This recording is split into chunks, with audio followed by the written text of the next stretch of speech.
ఈశ్వరుడు అన్న మాటకు అర్థం ఏమిటంటే ఇలా చెయ్యాలన్న నియమం ఆయనకేమీ లేదు.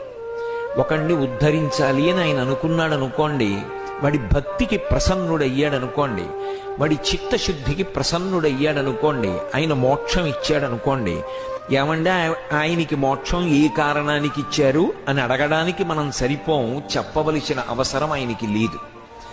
అటువంటి సర్వాధికారములు కలిగినటువంటి పరిపాలకుడు కనుక ఈశ్వరుడు అంటే తిరుగులేనటువంటి శాసకత్వమున్నవాడు అని గుర్తు.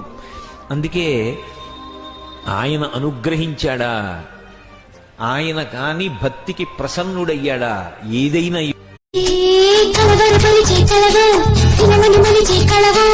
అలజడి చేసే అలవు అలరించే అల్లరువో ఉడుపుకు వేసే బలవు నడివే కవిలో చలివు తెలియదుగా ఎవ్వరివో నాకెందుకు తగిలావో